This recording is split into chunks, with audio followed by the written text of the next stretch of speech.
नमस्कार दर्शक बंधु मो वेलकम करुच्ची मो यूट्यूब चैनल आसते जानिबा आजिर 15टी महत्वपूर्ण अनुचिंता।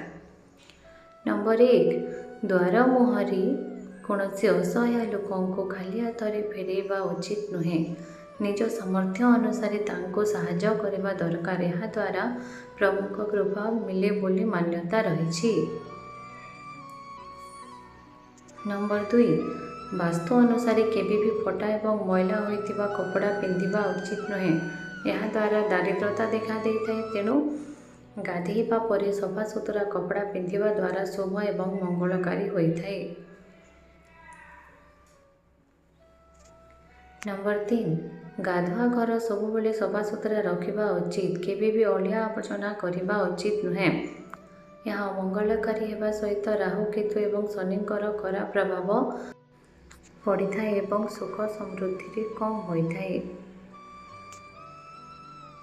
नंबर 4 पूजा करने समय जदि आपण जलैथिबा दीपटीर शिखा ऊपर को उठा लगी थाए तेबे आपण ऊपर को भगवान कृपा दृष्टि रही सूचना होइथाए एवं आपणक मनोवांछा पूर्ण होइथाए।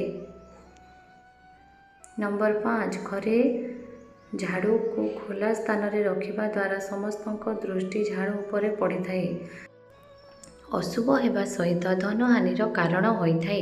तेणु झाड़ू को लुचाई करी रखिबा द्वारा शुभप्रद होइथाए। नंबर 6 घर भितरे किंबा बाहरे केबे भी कंटायुक्त गछ रखिबा उचित नुहे। यह अशुभ हेबा सहित संकट देखा देथाए एवं संपर्क खराब होइथाए। नंबर 7 शनिवार दिन घर द्वार मुहरे सोरिष तेल दीप जलाइले एवं दीप लिभिला परे जलुथिबा तेल को अस्वस्थ गछ मूल ढालिले धन वृद्धि होइथाए।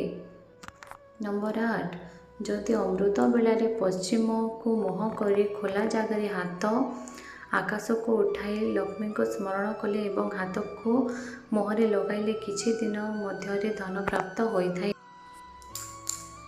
नंबर 9 दुई प्रहर खाद्य खाइबा समय दही खाइबा उचित। यह द्वारा शुक्र दोष दूर होइथाए एवं मधुमेह समस्या नेत्र जनित समस्या दूर होइथाए। नंबर 10 गोटे नड़िया को हलदिया कपड़ा बांधि ठाकुर घरे किंबा पैसा रखुवा स्थान रे रखिले शुभ होइथाए एवं धन प्राप्त होइथाए। नंबर 11 संध्या समय केभी कौन जिनिस दान करने उचित नुहे किंबा संध्या समय बाहर लोक क्षीर दही किंबा लुण देवा अनुचित। यह द्वारा आर्थिक स्थिति खराब होइथाए। नंबर 12 घरे केभी भी पानी अजथा अपव्यय करने उचित नुहे किंबा नल को पानी लीक हेबा अनुचित। यह द्वारा मानसिक समस्या देखा देवा सहित अजथा खर्च वृद्धि होइथाए।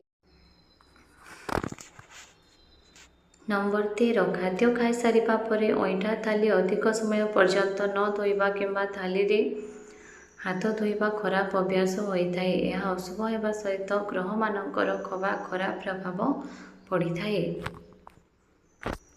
नंबर 14 केबे भी अन्य मानक सहित कथा हैला बेले बड़ पाटी करी कथा हेबा उचित नुहे। यह द्वारा ग्रह दोष देखा देथाए एवं मानसिक समस्या वृद्धि हेबा सहित कार्य असफलता मिली थाए। नंबर 15 घरे सुख समृद्धि वृद्धि करिबा पाई ठाकुर पूजा सकाल 6टा ରୁ 8टा मध्य करंतु एवं कुश आसन रे बसी पूर्व को किंबा उत्तर को मुह करी करिबा उचित। वीडियोटी जदि भल लगी ताले वीडियो को लाइक कर दिंतु। आ एमती सुंदर सुंदर वीडियोटी देखिबा पाई आम चैनल को सब्सक्राइब कर दिंतु।